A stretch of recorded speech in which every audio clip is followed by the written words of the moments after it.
Welcome, one and all. This is Big Bo, and you are listening to the Big Bo Podcast. I am so honored to have you with me. This is going to be a great ride, and I am your host for this ride, for this excursion into the interesting world of the paranormal. Tonight, today, tomorrow, this morning, this evening, whenever and wherever it is that you are listening to this particular podcast. Now, those of you that are new, or for the unfamiliar or the uninitiated, you might be wondering, why am I called Big Bo? And actually, it's very simple. I'm not small. That's kind of how that works.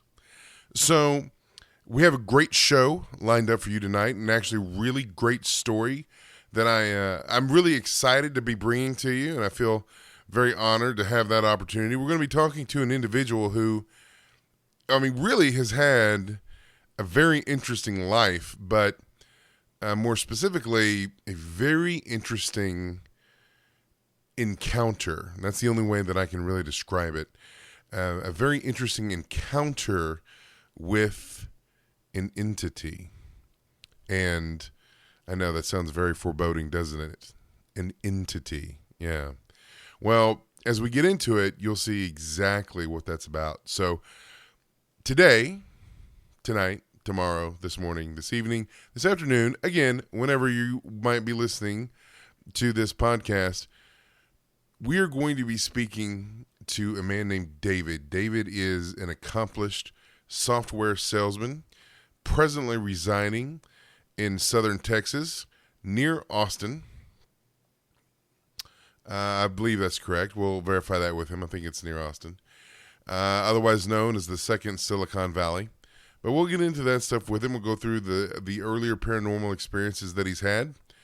And then we'll kind of get into the big experience that he had, which involved an entity which, his wife was there, he was there, his child was there. So, it's not just him. His family experienced this deal as well. And also a cat. I know, it's weird, but trust me, it's worth listening to. So we have a family and a cat and an entity. You can't get any better than that. Okay, so without further ado, I'm going to bring our guest on. We're going to talk to David. David, how are you? I'm great. How are you, Bo? Hi, I'm doing well. So I don't know if you want to use your last name or not. If you don't, it's not a big deal. But would you say that description was accurate, that you are an experienced software salesman and very good at what you do as a professional? Yeah, I wouldn't, I'm not going to toot my own horn and say I'm very good as a professional, but yeah, that about sums it up. Okay. So that's what you do for a living? Okay. Correct. Gotcha. All right. So what we're going to do is, obviously, you've had a very interesting paranormal experience, and we're going to talk about that. That's kind of what we're here for. But before we get into that, we'll talk a little bit about your background, about some things that might have happened before, because the incident that happened, as I understand it, you were there, your wife was there, your child was in another room, and you basically saw an entity or something of that nature. Is that pretty much correct? Yeah, that is a good overhead description of it all. Okay. But that was not... and how old are you, David? I am 37 years old right now. Okay, so 37 years young. Got it. But that was not your first paranormal experience, right?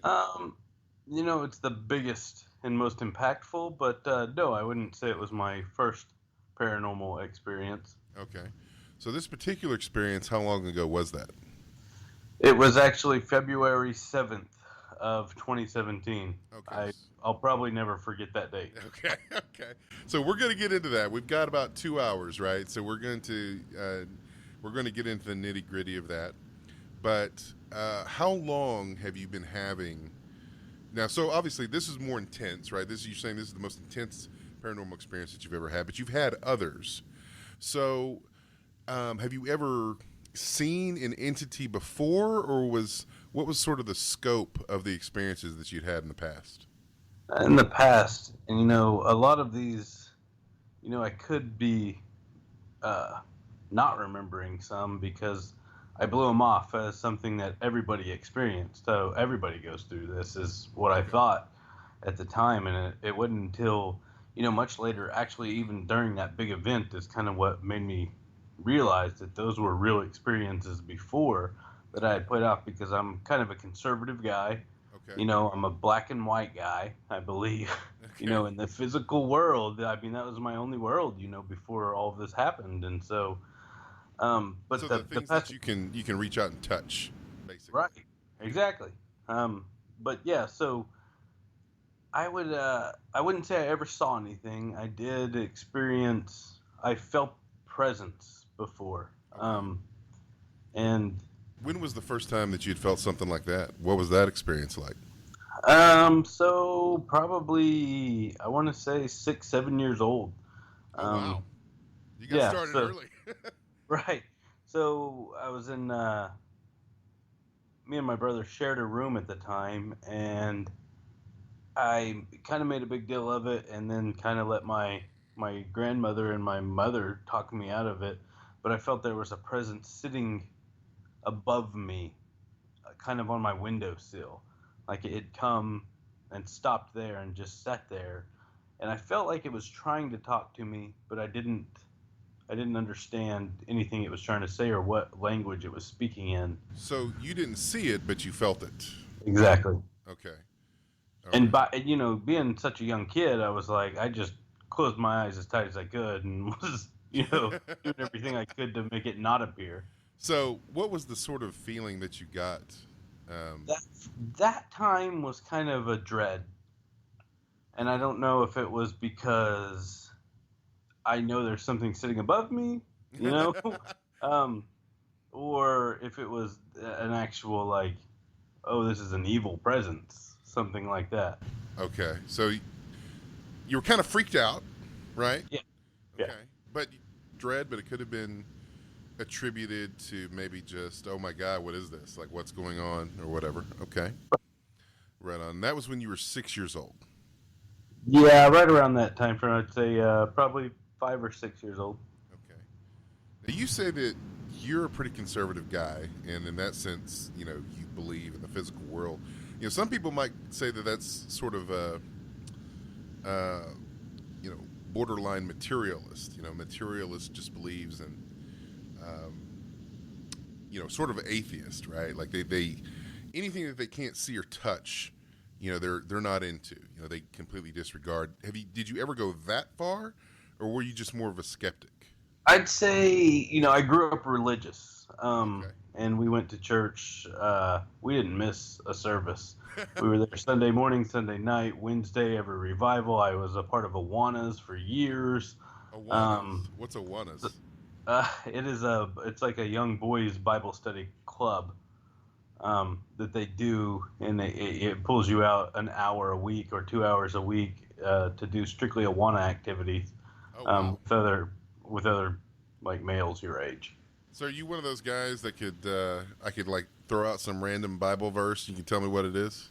Yeah, it's pretty far removed, but yeah.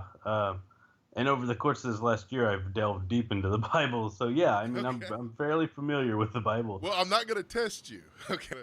I'm not going to try. I just wanted to sort of figure that out. So you grew up in, I guess, a really religious household. I guess, would you say that this is like a fundamentalist Christian household? Like, fire and brimstone and all that stuff? Yeah, it was kind of the deep Southern Baptist. There was the fire and brimstone, definitely. And even if it wasn't so much from the church, definitely from my grandmother, who was the one who kind of pushed the religion. Gotcha. Okay. So you got voluntold, basically. Yes, that about sums us up. Okay. All right. So you had that experience when you were 6, and that was the first one that you can remember.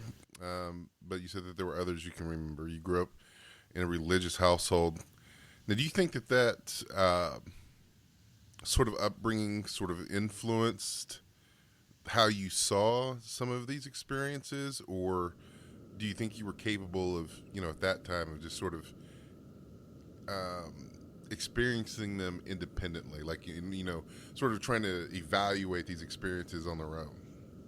No, I definitely think the religious aspect of it played a huge role in how I defined what it was, and I think it made me even push it away, thinking, "Hey, this isn't God's work. This is an evil entity trying to somehow, seduce me, Gotcha. basically." So I pushed it away as much as I could, um, Okay. just because it wasn't of God, basically. Gotcha. Okay. I guess a lot of people would do that. I mean, I think most people, um, even when they experience something that's undoubtedly holy, you talked about the Bible. When in the Bible, the first thing that usually happens when somebody meets an angel is a face plant. So, All right. you know, and then usually what happens is the angel's like, no, no, no, get up, get up. Don't worship me, but get up. You know, Right. and so I remember there was a time that all I really wanted was to meet an angel. Like I thought that would be the coolest thing ever. You know, Right. but I don't know. Maybe it's kind of one of those things you think about. It'd be really cool until it happens, right? So uh, that's definitely a possibility. So okay, so religious household. Now you felt the entity. Now the situation that we're going to get to, was that the first time that you'd ever saw an entity? Like you had seen it, or were these other experiences sort of limited to your peripheral senses? I want to say for certain because I don't want to, I'm skeptical of this stuff, and now I have a lot more open mind approaching the subject. I But bet you do. I'm, I'm going to say that I don't. I never saw anything before that. If I did, it was glancing. I can remember a couple of things that I would like to mention, but even then, is it reaching? Was it in my mind? But yeah, definitely the most detail. I saw this thing. It was there. I never had that happen before. So let me kind of give you a background on why I'm asking about that, right? It's because, and this might not apply, but I think it does. And given some of the answers that you've given me, I think I think it kind of does. Like what I've noticed is that it seems to be when it comes to paranormal experiences, um, the people that usually have them. I mean, don't get me wrong. Everybody has their first experience, right? So whenever you Right. have an experience, that's the first. But when it comes to paranormal situations, when somebody says, "Well, this happened to me or that happened to me," it's usually not their virgin experience. Okay, like so, so that cherry has been popped, right? Like Right. they've done something. Something has happened before, right? And even in, I don't know if you follow the UFO abduction phenomenon, but there's a lot of researchers who have looked into that, and they have found that, and if you don't believe it, that's fine. But the people that have looked into it have said that it seems that people that get abducted by UFOs, it seems to be something that happens over and over. It's like a intergenerational thing, right? So like if somebody says, "Oh, well, I got beamed up," or I got taken by a UFO once, that's probably, and it only happened one time, right? Sometimes I guess some of those stories can be suspect because there's people that have worked with others. So kind of taking that from the UFO field and applying it to the sort of other fields of the paranormal, it seems to me, especially when somebody gets, visited by entities or they see something like that, usually it's a progressive thing, right? Like that's usually not the first thing that happens, Right. you know. So okay, so you felt a presence when you were 6, right? Yeah. Um, have you? Was there anything in between that? Like, was there anything else that had happened before? Plenty of random things have happened. And I wouldn't say it's gotten stronger over the years. I think it's always just been present, and I've noticed it more at times. Looking back at times of when I happened to be on a good path, or Okay. just doing personally good in my life or work or whatever it was. But those are the times that I picked up on them the most. Okay. Um, but yeah, plenty of occurrences, a lot of deja vu, what people would call deja vu. I've experienced hundreds of times. Really? I would go to sleep and then, a week later, have the occurrence I dreamed of the week prior happen to me in, I mean, detailed Wow. fashion. Like it would just be a glimpse, like I'd say 2 seconds, but in those 2 seconds, it'd be something so detailed that I know it had happened before in my dream. And then the span got longer. It wouldn't be a week; it'd be like a month, or it'd be like 4 months. Or I would have a dream, and then almost a year later, I want to say it could have been nine months, a year later, the occurrence would happen. And they, usually lasted from anywhere from 1 second to like 5 seconds that I saw clearly. And, it just so happened that it's always mundane things that you're doing, in your daily life. It wasn't like, hey, uh, I saw the towers collapsing on 9/11 or anything like Okay. that. It was just like, hey, I was holding my iPhone walking into the hospital and so texted me, and they texted me with really big news, and I knew it was coming because I had already had that dream, months prior. So, did you ever? Was it? So when that happened, was it like an instant thing? Like, in other words, did you ever have to think about, like, I guess if so, okay, so let's say some you'd had a dream or some sort of knowing that something was going to happen, right?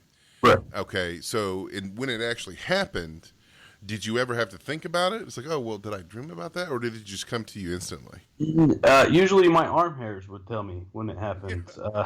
They usually stand right up, and really? I immediately know this has happened to me before.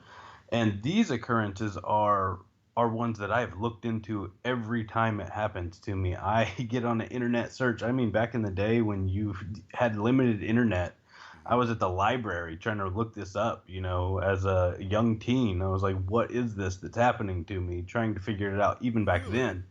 And it's up until, recently. It hadn't happened to me in a while, but I would spend a 24, 48 hours after the occurrence looking into, hey, how did this happen to me? Who has it happened to? And what is the answer to this? Well, I'll tell you right now. Then you. I guess when you were younger, you made a lot better use of the internet than I did. So, but we're not going to go there. This is a family show. We're not going to go into that stuff. So, okay, I tell you what we're going to do right now. We're going to take a small break, and Okay. then when we come back, we'll start to get into the actual event. This major event that happened. So, everybody that's listening, stick around, and we shall return.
Okay, we are back. We have David with us. He is detailing his list of extraordinary, or I think they're extraordinary, paranormal experiences. And we're going to talk about the major paranormal experience that he had in his life. Before, of course, Dave, the thing that really kind of strikes me about this situation is that your first paranormal experience that you remembered is at 6 years old. So, I mean, really, you've had this your entire life. Is that Yep. is that kind of crazy to deal with? I've, like I said before, I've always believed that this is something that everybody dealt with. So you figured it was normal. It's normal for you, so it must be normal for everybody else. Right. I figured every person experienced this, and it was just so weird and offhand that, and nobody talked about it. It was just, something that we we buried within ourselves and trudged along our life. All right.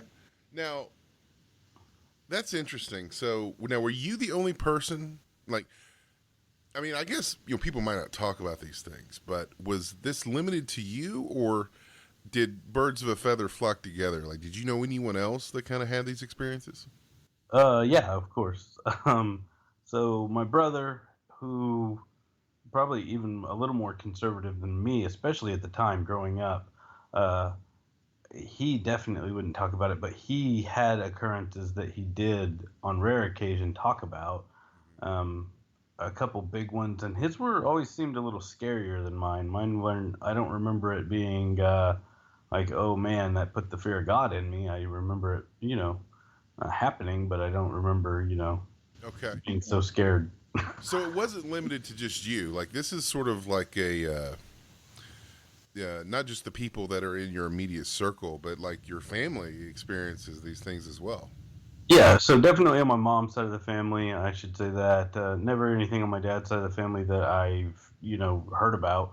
But the Native American side of my family for sure. And, my sister, and actually before, prior to me experiencing something of my own, my first experience was, I guess it was something that I experienced as well, is that it would get hot during the summers, and me and my mom would actually go down into the living room to sleep under the ceiling fan because that was back in the day when not everyone had a ceiling fan in their room. All right. So we'd huddle in the just put a pallet on the floor, giving away my region there by saying pallet, but we put a pallet on the floor and sleep under the ceiling fan, just to stay cool. And there was a night that a man walked in, and I knew it was a familiar presence, and I was like, oh well, this is okay. He didn't live with us, but I felt like it was one of my. It turned out to be my great uncle. Coming in and just sitting down. And, we commonly on the native side of my family had people in and out of the house, staying here and there because, they don't all live close by. So Sure. anytime they were in town, they'd stay. So I didn't think anything of it. He came while we were sleeping, which was a little bit weird, and sat in the dark next to us. That's a Thinking little bit back, it's kind of disconcerting, creepy, but yeah. it never felt that way. It was just like, oh, he's here. A comforting family member sitting around. And then come to find out the next morning he had passed away, and my mom What? told the story. Hey, he came and sat here with us last night, and I distinctly remember agreeing 100% wholeheartedly with her that he was there Okay. and he sat there. Hold on a second. Yeah. So, because literally my jaw is like on the floor right now. So, okay. Like, you guys were just bundled around the underneath the ceiling fan in the living room or wherever, right? Yeah. Okay. And a man or a figure came. Now, did you see him or did you just. No, again, for me, my mom saw him and 100% knew who it was. She confirmed to me that it was the family member. I felt the presence, and this is something that even happens to me now, especially now, more than ever, actually. But I can feel the presence. I can feel if it's, a danger to me.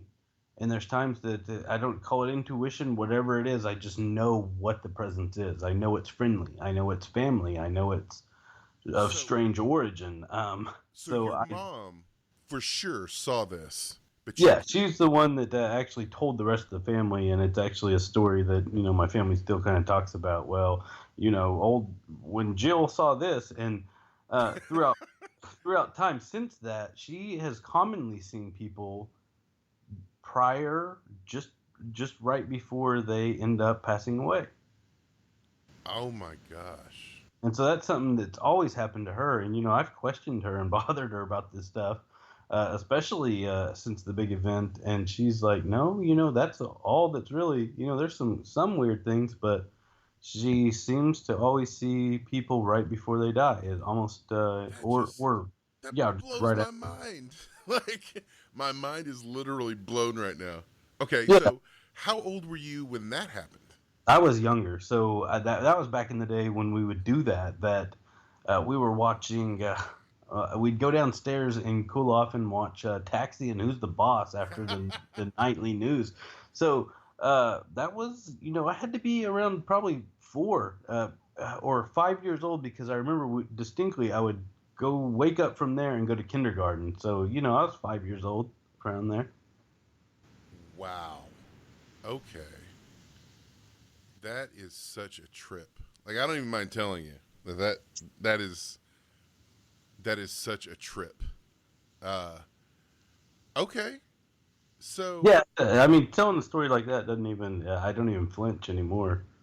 well, you are a parapsychological warrior, my friend, because so okay, so and nobody knew that. Like he wasn't like he died that night, and you guys found out about it in the morning.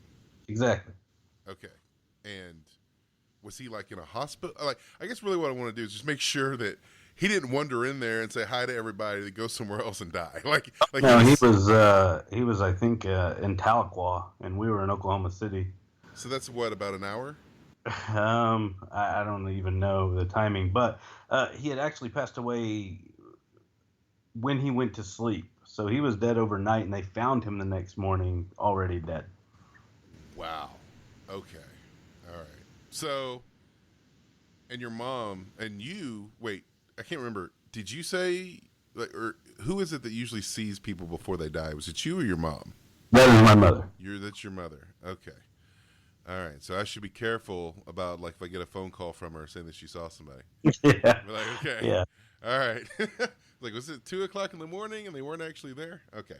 So all right. Let's get to the event. Now I don't know if you want to give out your exact location, but you live in southern Texas. Yeah, just outside of Austin. Okay, so just outside of Austin, and you're married. You have children. Um, so you're basically a family man, right? Yeah. Okay. How long have you been married, by the way? So it'll be 3 years um, next month. Okay. All right. Sorry, I wasn't actually thinking about that. I got a little feedback on my side, so if my wife ever listens to this, I know our exact date. So I was about to say, I was like, man, I'm not trying to get you in trouble. Like, there's no, nothing. it'll be May 15th. Will be our third year being married. Okay. So, and this happened last year, so about a year ago.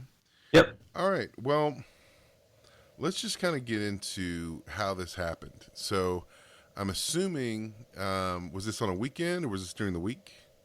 It was a definitely a weekday. Okay. So, you got home from work, right? Yep. And, This actually a little later in the day. We had just put the baby down, so that is always about 8 o'clock on the dot. okay. So, about 8 o'clock. All right. So, you're off work. I'm assuming both you and your wife were home. Yep. Okay. You just put the kid down. All right. And what happened? So, my wife's an artist, and I do some woodworking. So we spend a lot of time either on the back patio or in the garage, doing projects or whatever it is. Um, and she actually went out to the garage. It was either me or her went out first. I don't recall, but I grabbed the trash, and that's the reasoning for me going out there. But, anyways, I stopped to talk to her, and we were talking about we commonly will either sit on the back patio or we will talk in the garage while we're working on projects about the day, what we need to do tomorrow, how we're going to get the kids, what the plans are. So we were doing that, just our daily routine. And I just for whatever reason looked over at a tape measure, and this is a part of the story, that's kind of I guess people would want to hear it. I don't know how they'd break it down, or maybe it could help. Sure. That's part of the reasoning of me telling this whole thing is I want somebody to hear it who can help me and Okay. give me more answers than I've been able to find on my own. Okay. But I looked over at this it's a wall tape measure. It's like a laser thing. But the strangest thing happened to me as I was looking, and my wife's still talking to me. Uh, for whatever reason, I'm transported back into when I bought that and the people that I was with when I bought it. So my grandfather specifically. You were transported back. Like, do you mean? Yeah. So sometimes you're just in your head, like you like, oh yeah, I remember when that happened. But no, I feel like I was physically put back into that situation, and I was just walking in the body without real control of the body at first, until a certain point when I realized, hey, I'm back where I bought this thing. And then I looked down at it, and of course I had control then, and I looked down at everything, and I realized I'm years ago. What is going on? And then Okay, so hold on. Sorry, I don't want to interrupt you, but I just want to sure. make sure I understand. Like, you were mentally, like, if you look down, it was like you were looking down years ago of when you bought this item. Yeah, I was reliving the moment walking by the cash register, specifically down the aisle, and we had just left, and that's what was happening. And he reached in his bag and gave me this thing that he had. I mean, it's a moment that meant something to me, because he saw me walk looking at this certain item, and he bought it for me basically, and he was Okay. handing it to me. And he handed it to me, and that's the moment that I was reliving. And when I say I was there, I mean I kind of was sitting over by my shoulder, and then I kind of went into my body, which is weird in and of Yeah. itself. But Yeah. and then I had control of the body, and as soon as I realized, hey, I'm not supposed to be here. This is when I came back into my garage. Wow. Okay. So I don't know if you know how interesting that is. I I mean, mean, it's I mean, do you know there's a? Okay, well, obviously, did this freak you out, or did you just roll with it? it completely knocked the breath out of me Yeah. and sent me spinning. Well, in that case, that makes me feel good because that means you're definitely human. Because like if you'd reacted any other way, I'd kind of be wondering, am I talking to an alien? Because that Right. Nothing that had happened to me previously was ever like this.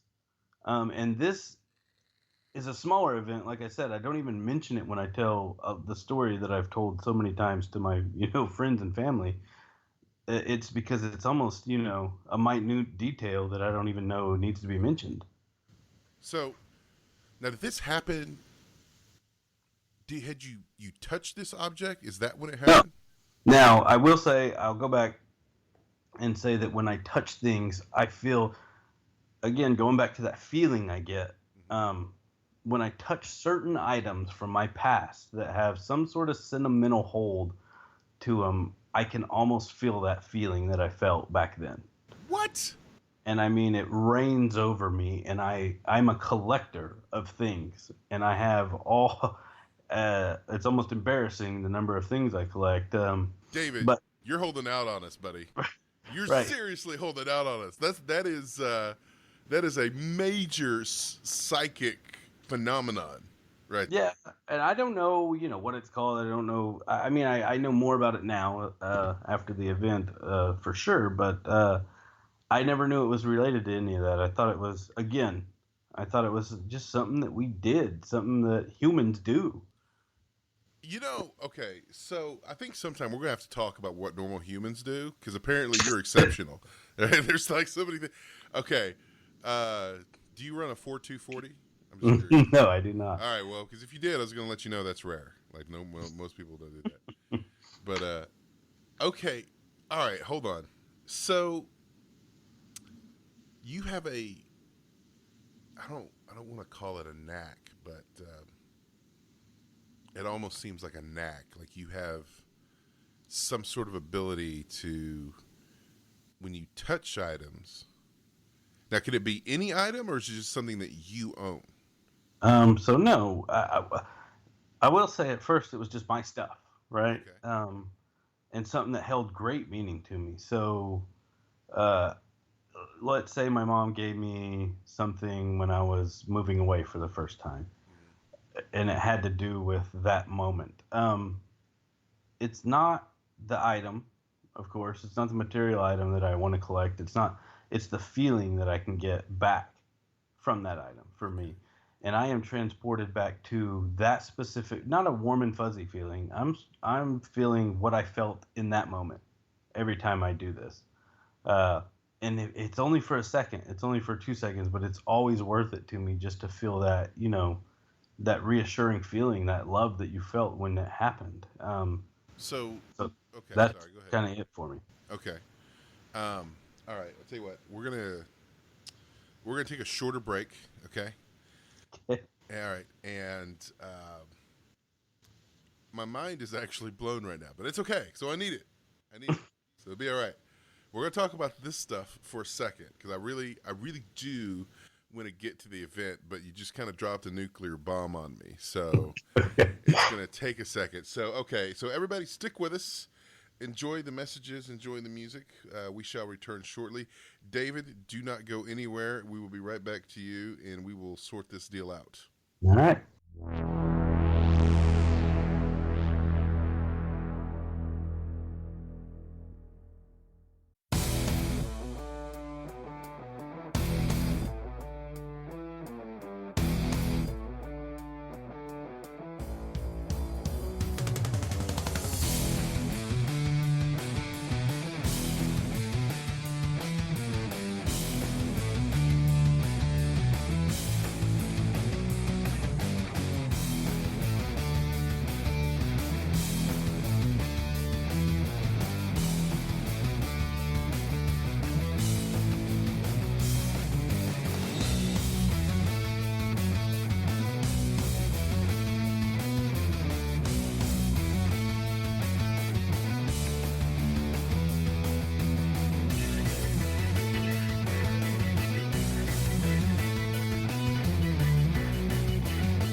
Okay, everybody, we are back. We are talking to David, accomplished software salesman, resident of South Texas, just outside of Austin. They say keep Austin weird, so David is definitely helping there. No, I couldn't resist. That was too easy. That was too easy. There's a couple things I kind of want to run by you, but I really want to nail down this sort of sense perception. Are you familiar at all with remote viewing? Have you ever heard of that? Um, yes. I mean, kind of just limited before this event, but definitely since the event. Okay. Well, for the uninitiated, or maybe for you, or whatever, I don't know. But basically, remote viewers, what they're doing is they get a target, right? It's usually just a series of numbers, and then they just start immediately writing things down about it, whatever impressions they get of it, and they're not actually seeing it. So, like, it was a government project that the government spent about $20 million on. They shut it down in the middle of the '90s, and I think they started it officially under a government program in the '80s. But the thing about it is this, and the reason I brought it up, just to let you know, is because several remote viewers have republished books on remote viewing, and what they say is that when they get a hit on the target, right? So they know that they're on the target. What they say is that they get a sense of bilocation. So let's say, for instance, the target is, some chapel in France, right? Some Catholic church, somewhere in France or whatever. They say that they get a sense of being wherever they are, and then also being as sort of being there at the chapel in France. So almost a sense of they're there and they're at both places sort of at the same time. So that's why they call it bilocation. Now, when you experience the stuff with the objects, is that sort of what happens, or is it different? Um, Both. Well, there's two different things. That type experience that I just explained happened to me is the odd occurrence. So it happened twice, You're and it talking was about where twice you in had that like a night. now were you talking about like a full sensory overload, like the I'm whole? talking about no. See, and it was manageable. So I can, um, man, to go deeper into it. I've been places like Germany. I've been to Pearl Harbor, and when I was in Pearl Harbor, I looked down. I was standing above one of the ships, and I could feel something. Then I could feel. I remember going all the way back as a child when they were doing the Ramses tour, and it stopped in Dallas. We went there, and I could feel this weird feeling then. Okay. Um, and I could almost put a vision to it, but not quite. It's like something that's starting to form in your mind, and you reach out to touch it, and it fractures into a million pieces. Is the Okay. best way I can describe it. But that's the closest I've ever been, and so um, it's always about. It always seems to be about time, though. It's never I can go somewhere right now, Mhm. like the chapel you're talking about. Like I don't think that I could focus on it and go Well, there it's not now. even sense of going there. It's more about the sense of being in two places at once. You know what I Okay, mean? then yeah, definitely. But it always has to do with time. It seems that if I get in a place where something has happened, Hmm. something large enough to be remembered, um, I can almost sense it. I can Okay. almost feel it as if I were there, just Okay. a glancing second or two. So maybe bilocation for you is the wrong word. So okay. Okay. So see, it's kind of like bilocation, but except with time. Then that's kind of what it sounds like. So you have this sense of, okay, well, I'm here. I know where here is, and I'm here now. But then your mind or your senses are also picking up another time as it somehow relates to this object. Right. Is that right? Yes. That Okay. about sums it up. That's so crazy. I mean, it's cool. Right. It's cool, but it's crazy. Yeah, and that's something that I've always something I've always enjoyed, to I be mean, honest. buddy. Uh, because usually it's a happy feeling. It's like the Pearl Harbor, of course, wasn't when I was in Germany. It wasn't happy feelings, and I will say the Pearl Harbor was the clearest it's ever been because I was standing out there with my wife alone in the in the ocean basically, and there was just the group that was with us, so there was no noise, and I call it noise. Is when we're in Germany and there's a bunch of people around, there's a lot of noise. Okay. and not just audible noise, but it's almost like I'm picking up on what all's going on with them too. Okay. Now, by the way, listeners, just so you know, if you hear a small noise on my end, it's probably because I'm rather enjoying this rather delicious vaping experience that I have. So just, you know, there's no ghosts on the line, right? Nothing freaky is happening on the audio. It's me. Okay. Uh, I happen to like vaping, by the way. I don't know if I shared that with you. Okay. Didn't mean to interrupt. Just wanted to throw that out there. I didn't think about it. Okay. So now you've had these different experiences all throughout your life. You've grown up in a religious household. Your family seems to be aware of sort of shared experiences, like the thing with your uncle, right? So they seem to be aware of this stuff, but your specific experiences when these happened to you when you were younger, you didn't. You're saying you never really shared that with anybody else except for your Um, brother. no, not really. Okay. Now, I'm just going to ask because there will be people that hear this and that they will bring this up. Okay. Sure. So let me hit you with this. Now, I don't necessarily agree with this, right? I think that the problem that you get into when you start talking about psychic functioning, right, which are things that have to do with the mind and whatnot, it's always really difficult to nail down, like, why is this happening? How does this happen? But people are always curious about it. But since you grew up in a very conservative religious household, um, there's two things I want to ask about that. But the first thing is, did you not really talk about it because you were concerned that somebody might try to grab you and send you to an exorcism or something, or was it just that, well, this is kind of weird, it's kind of out there, or I feel like this is normal and that's why I don't want to talk about it.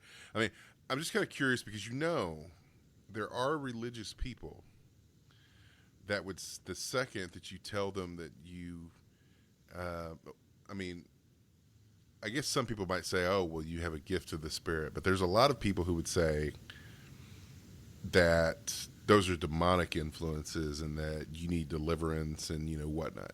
So has that ever been a concern to you, or is that something that you ever thought about? In the beginning, I'd say probably not. Actually, my family was kind of accepting of it to an extent. Now, there were times they'd brush it aside. I knew better than to tell my grandmother a lot of the stuff that happened. But she died when I was 13, and so since then, the stuff that happened, it was more than anything, it was just me. That's just how I'm wired. Is that, oh, brush it off, go on Okay. about your life. Tomorrow's a new day. Now, do Who you cares think what that happened? the accepting part of it was because that apparently you weren't the only one that experienced these things? So, Right. do you think that had a part to do with it? That it was just kind of like, oh, okay, well, this weird thing happened. No, let's just keep rolling. Yeah, and I think there's definitely something probably unspoken in the native side of my family that we don't talk about. We don't get together and say, "Hey, let's talk about all the weird stuff that happened to us." But it's like a nodded. We nod at each other that we know what's going on, and we're not non-believers of things that happen of that nature, even though we were raised in the religious household. Well, that's very mature of you because that's probably exactly what I would do. I would definitely say, hey, let's get Yeah, together. but as far as the demonic stuff, I didn't want to.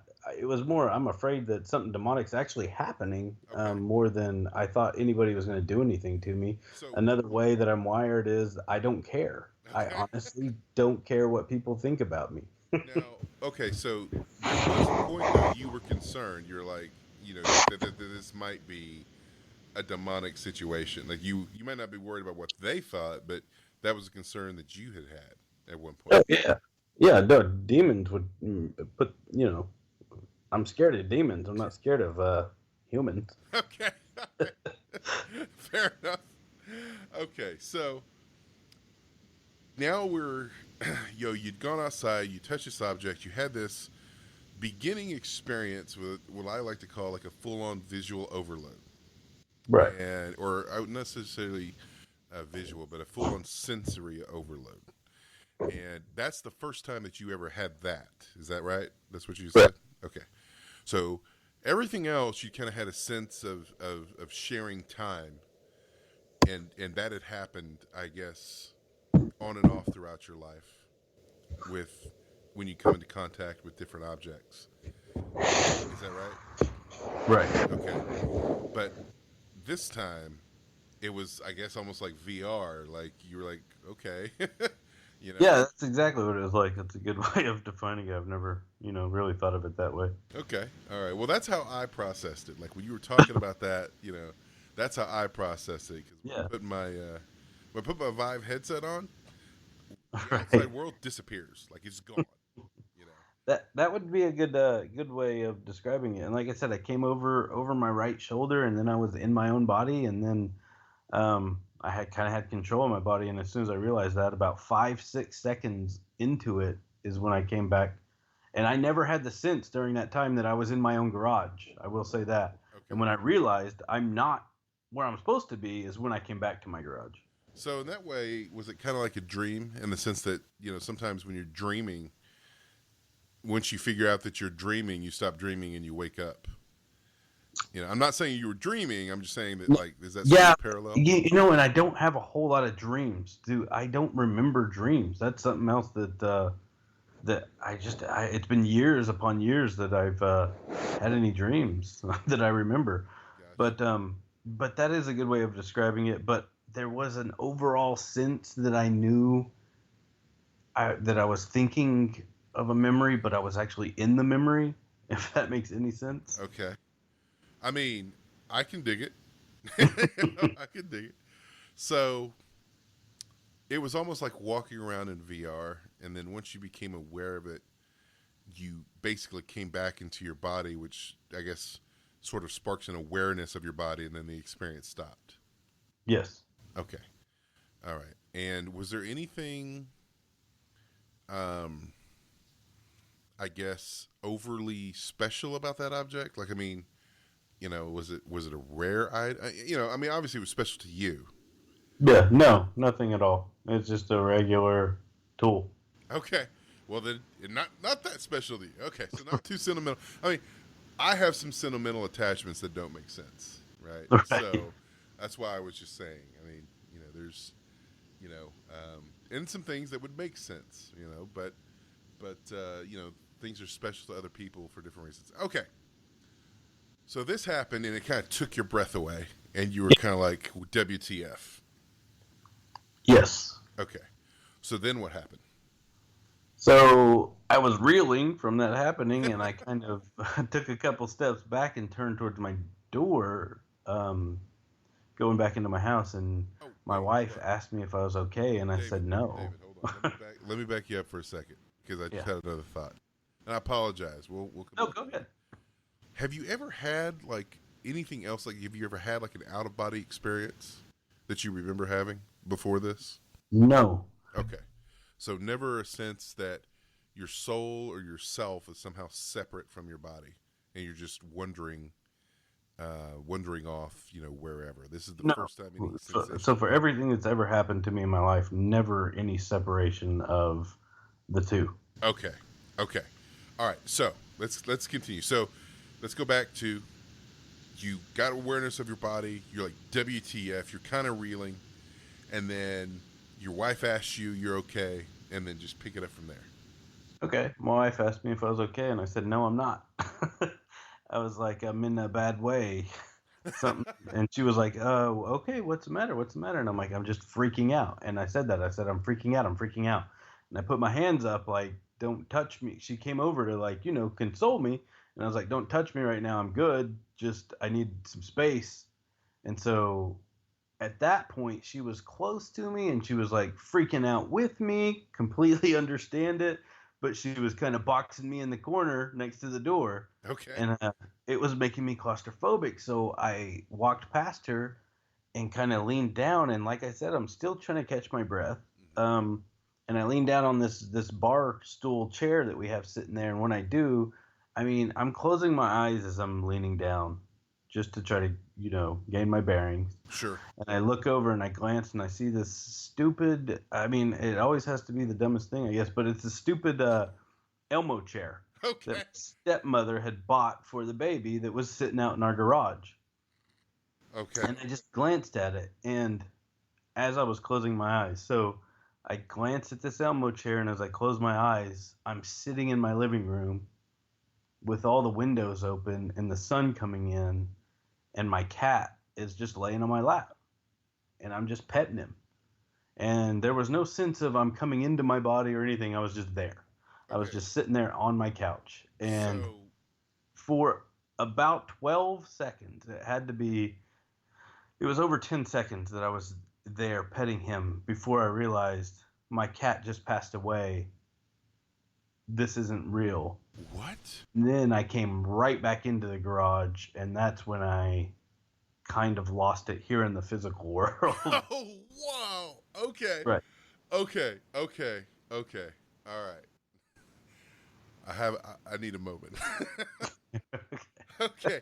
So, wow. Okay. So, were you ever like bitten by a radioactive spider? I don't know. I'm still not convinced this is special. I To be mean, 100% honest. well, I guess we'll find out, but I'll tell you right now. Uh, I think it's pretty dang special. But Right? okay, so your wife kind of boxes you in or boxes you out, like you can't leave the garage, and you're kind of spinning. Basically, you lock eyes with this Elmo, and then it happens again. Yeah. You're in another time, but you're in your house. You're just Yeah. But again, it's locked into a memory of mine. It's locked into a very sentimental memory.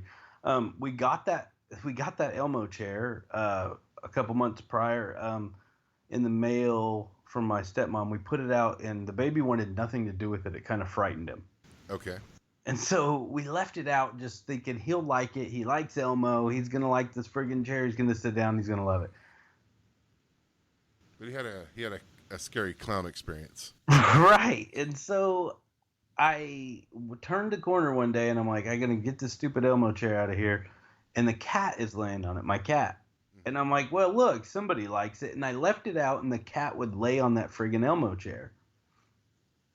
And so it was special to me in only that sense, I guess. Okay. And it wasn't anything I was going to keep around or collect. Like I said, it was just, it was special because of that moment. But it triggered. But this is the thing that's really interesting is because obviously it triggered a memory, but it wasn't. It wasn't a conscious thing, like right? Like you weren't thinking about it. You just made contact with this object, and then boom. Yeah, exactly. You're reliving this memory. Yeah. Okay. So you're sitting there petting the cat, and then in your memory, but you're experiencing the memory basically as it happened. And then when you realize the cat was no longer with you, like the cat had died, then were you pulled back into your body, or did you just have an awareness that you were back? I was just back. It was like the light, like someone switched off the light, and where I was went dark, and I was behind my eyelids again. I would have hurled. I thought about it. So, okay. At this, there's actually a really interesting book this reminds me of, but I won't get into it right now. But it's called The Never Hero, by the way, if anybody wants to check it out. So, okay. So you're back into your body. Did you just start freaking out, or what happened? So yeah, and what's really weird is that I felt almost like a presence. Not a presence, like something came through the garage. I felt like there was something in the garage, and I didn't know what it was, and I didn't know if I was sure of it, but I wanted. I turned to my wife, and I was like, something weirder just happened. And she was like, hey, she cut me off before I could even tell the story. And she said, hey, let's go inside. Let's sit down. It's obvious whatever it is that's bothering you is out here in the garage. And I don't think she meant like a presence, you know. I think she just meant, I don't know what she meant actually, but she said, whatever it is in the garage is in the garage. Let's go inside. Were you having a problem staying on your feet or anything like that? No, Okay. I wouldn't say that. I guess really, I'm just curious because is it possible, like maybe did she think you were sick? I know, because she definitely knew something was odd. Okay. So she just had a sense that you were off, and then there was something that was making you off in the garage. And 100%, I thought it was an anxiety attack. I've only had 2 anxiety attacks my whole life before, but I definitely thought I was having an anxiety attack immediately following that second event. Well, if you weren't having one, that would have given me one. Probably would have carded me off in the cardiac. So, okay, so your wife is what, just ushering you into the house at that point? Yes. Okay. So basically, and then as soon as we get into, and I have an audio that I recorded of the entire thing that I have to go back to from time to time. I haven't in a while, but so the details are a little bit fuzzy, but basically the overall story is that I came back in and I sat in the chair. My wife came in with me and almost sat down next to me on the couch, but then got up and said, I'm going to check on the baby. Okay, hold on.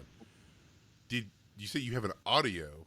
Did you record this in real time, or was this like... No, I recorded it immediately following, so... I was just making sure because you kind of held out on me before, so I was about to say, if you got an audio, buddy, we need to talk. No, I actually took the next day off of work because it affected me so much, okay. And I recorded it, what happened, because I knew I was going to lose it. So you just made an oral recording, basically, yes, of what happened. Yes. Okay, all right, so your wife's going to get on, go check on the baby. You're sitting on the couch, right? You're thinking that you're having some sort of an anxiety attack. But you had a sense that something was coming through the garage, but it was just a sense. It wasn't a visual thing, right? Yes. Oh, so that is the part that I was hazy on. She said she was going to go check on the baby after we came in and I saw the cat. And the cat was kind of freaking out. And it's kind of late for him to be doing that. And he actually went and sat next to the garage door looking out. Just staring at the garage door. And so I was like, I knew he went down that hall and I hadn't seen him in a while. And I thought he went into my stepdaughter's room, which is down that same hall. Her door is right by the garage door. And so I went and I looked myself, and sure enough, he was sitting there staring at that garage door, just like staring at a white garage door. I mean, he's dumb, but he's not that dumb. And maybe, I thought maybe there at that point, actually, I was like, he's looking at something, like he senses something. It was beyond hearing any noise that was going on out there. It was just random for him to walk over there and do that because it's not something he typically did ever. Uh-huh. And so when I told my wife that happened, that's what prompted her to go check on the baby. Okay. It's there's something weird going on. I'm going to go just check the baby just to be sure.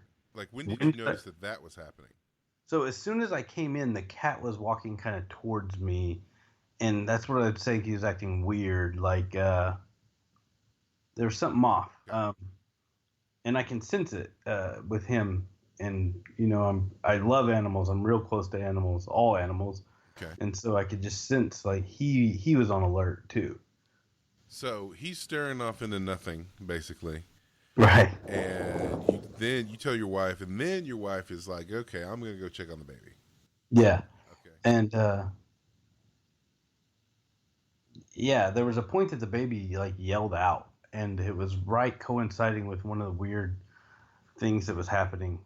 That's what I'm hazy on. But she's in there checking on the baby. I decide, hey, I'm going to get up, see if he's still staring at this garage door. I caught my breath. I was sitting in my recliner gripping the edges of it, and I'm like, hey, my breath's back. I'm good. Like, this is weird. I need to, be in there with my baby and see what's going on. Sure. And so I walk over, and the cat is still sitting there at the door. And I stopped for whatever reason, and I stared at him like, man, what are you doing? And when I did is when I felt, I felt and almost felt like I saw something by that garage that was wanting in the house, almost like it was standing on the other side of that door. Okay. Now you say like you felt like you saw, but you didn't actually see. Right. It's like I could sense where it was distance wise from me, Okay. But but for I sure you couldn't felt like it physically was. see it because, I can't see through walls.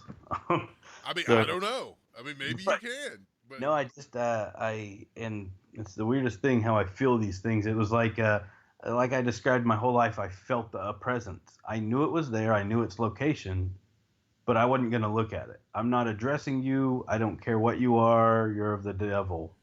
Is okay. basically how I viewed it. Now, so you were obviously pretty freaked out at this point. I'm Yes, I'm assuming. real freaked out at this point. I've had plenty of stuff happen to me, but nothing like this. This would threw me off my game for sure. Okay. Okay. So, I mean, yeah, I would probably be. Actually, I don't know what I would be doing, but okay.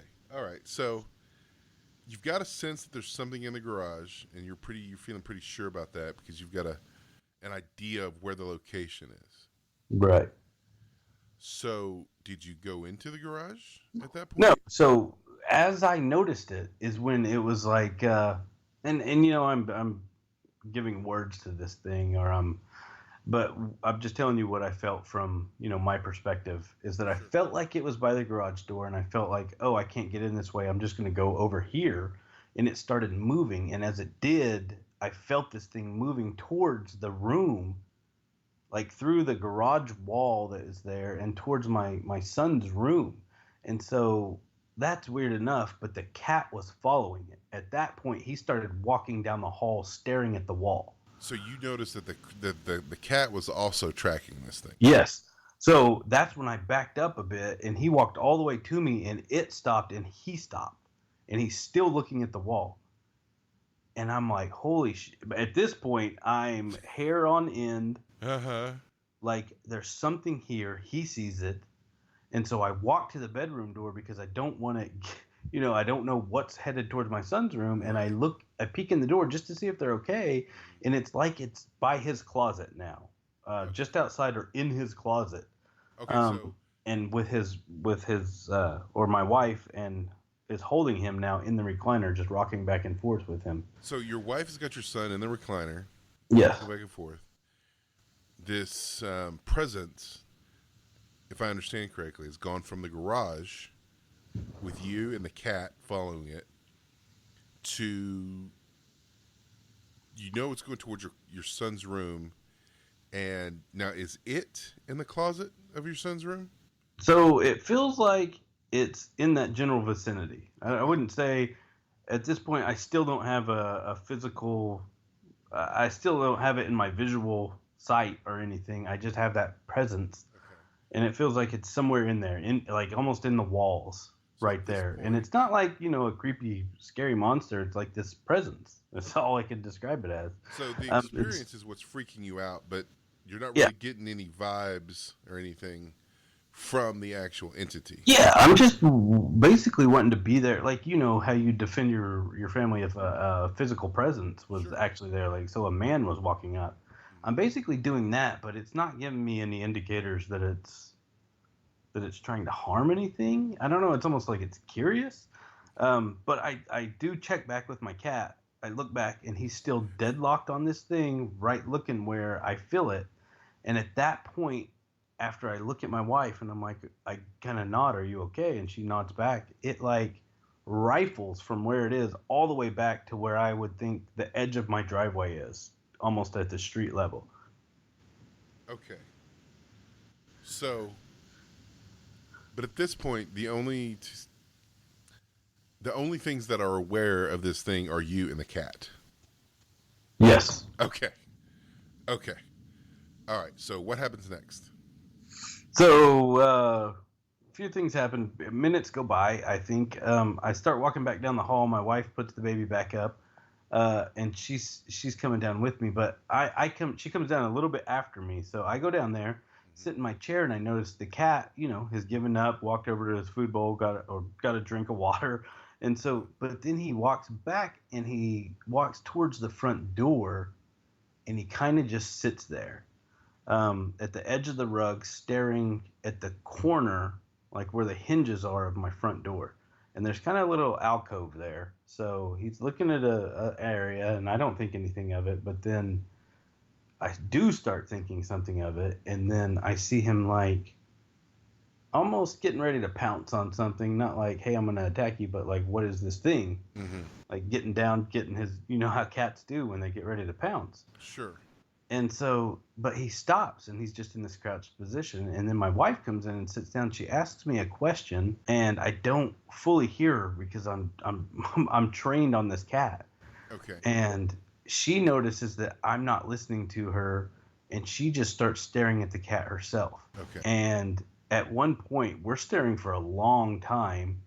She asks me, "Are you seeing this?" And I think what she was talking about, I asked her afterwards, was the cat is acting like something's in that corner, and he's going after something. At the time, I don't think she's still not clued in. She's still not keyed into, how weird the situation is. I am still on edge. Mm-hmm. And it's about the time she asked that question, because it's the first audible noise I've heard in a minute, that clicks me back into where I am. But then I realized that there's something. I'm staring at my cat's back. Right. And he's like, he looks back at me as if he wanted me to acknowledge, are you seeing this? So, okay. So, and when he did that, I got the cold chills, and I got that feeling that there's a presence that I always get, but this one's really close. This one's at my front door in the corner. So this thing is moving basically freely throughout your house. Walls don't matter. So I felt like it had gone back to the edge of the driveway, like I said, and then I felt like it slowly crept back up, and the cat was watching it and staring at it. And then by the time I realized it's here, there's a presence, just like I felt, multiple times in my life. Mm-hmm. The cat looks back at me as if to say, hey, are you tracking this? And I was. And my wife starts panicking at that mode. She's like, there's something here. Your wife doesn't have a sense of it, but she sees what the cat's doing. So, okay. So now your spidey senses are up, literally. Right? Like the hairs on your neck are standing. I guess the hair on your arms are standing. You get the sense of the presence, like it's really close because you've, I guess, had these feelings before, so you're familiar with it. And the baby is in the baby's room. Yep. Okay. And now the entity is towards the door. Is that right? Yes. Okay. All right. And your wife hasn't sensed what you have, but she's picking up on it because of what the cat is doing. So now you, your wife, and the cat are all clued in that something isn't quite right. Yes. Okay. And at this point, speaking to my wife after, she, at this point, saw me staring at the cat, kind of glancing at the corner, and she said she knew at that point, she too was like, there's something with us in this house. So I'll never be able to vouch for her or know for 100%, but from what she's told me every day since then is that she, at that point, by the time the cat looked back at me and I acknowledged its presence, because it took a minute for me to as well, that by that point she as well knew that there was something in our doorway. Okay, that's not freaky at all. Right. And I mean, I tend to believe her. I'm skeptical. Even, I hate to say it about my wife, but, I get to where you see us both looking in the corner. It's a tense moment. You manifest something in your mind to be there. Right. I completely get that. But she was torn up about this for a week. This affected her in a different way as much as it did me. So at this point, did she have a physical sensation? Yes. So hers was like, hey, someone's standing in the room with me. and she's never felt that before, so it's, petrifying her. I bet she was freaked smooth out. Yeah, and so we all were in the room afterwards, and I can think back and remember exactly what happened. What Not exactly what was going on behind in the room, but I have a good sense of everything that went down. Still, I still have that awareness, that feeling that somehow, I was here. That is so crazy. Okay. So, did you have the feeling that it was in the room as well, or did you have a sense that it was in a different location? No, at that time, okay. So by the time the cat looked back at me, Mm-hmm. when I looked down to look at the cat and met eyes with the cat, I knew. Okay. That's the moment that I knew it's here. I feel it. The same feeling I get every time I have this happen to me is here. It's here in the corner. I'm going to keep staring at this cat's ass because I don't want to look up. All right. So the cat looks back at you, and you're like, "I'm not losing contact with this cat." Yeah. And at that point, your wife is like, "There's something in this room with us." So all three of you, in that sense, we count the cat, Yeah. are aware that there's a presence in the room. Correct. Now, okay. Now, I'm assuming, because I don't know, okay, but, you know, you kind of, these sort of off the wall, paranormal experiences. I mean, obviously, we talked about this. Nothing had quite happened like this before, but you'd had things happen. So, in some ways, it's kind of old hat to you. You had some things happen, and yeah, this is different, but you kind of got the hang of this thing a little bit.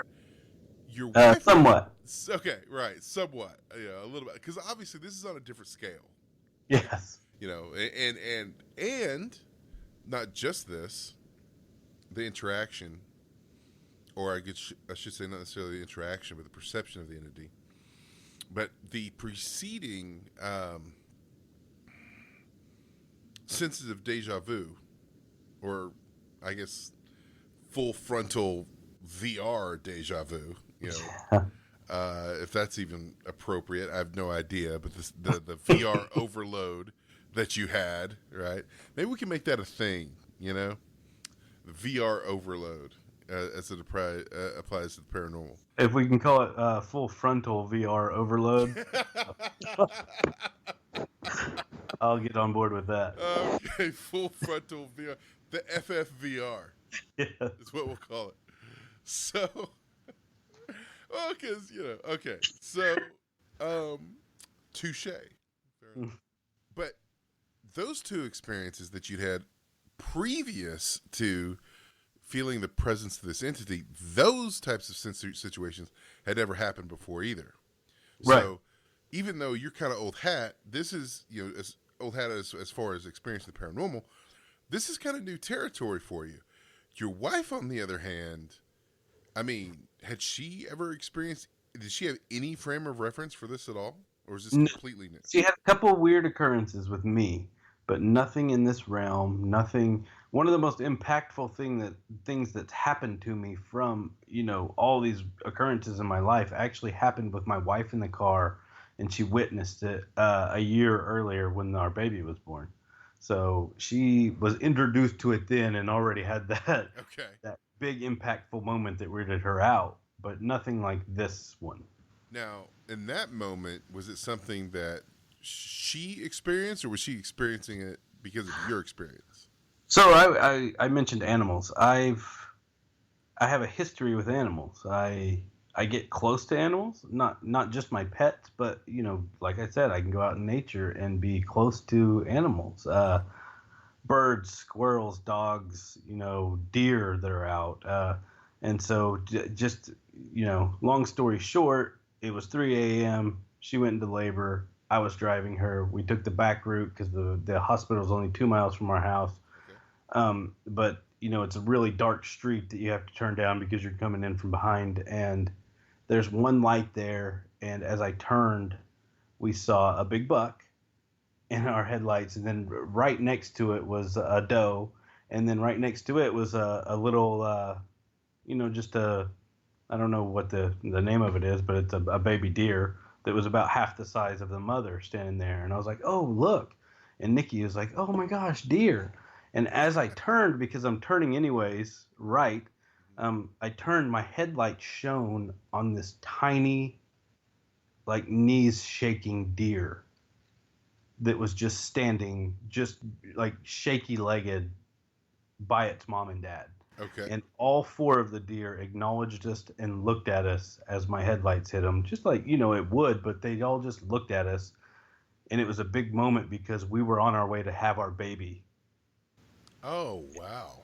And we saw this newborn baby standing here where, he probably shouldn't be. I mean, it's common for deer to be seen around here, but Mhm.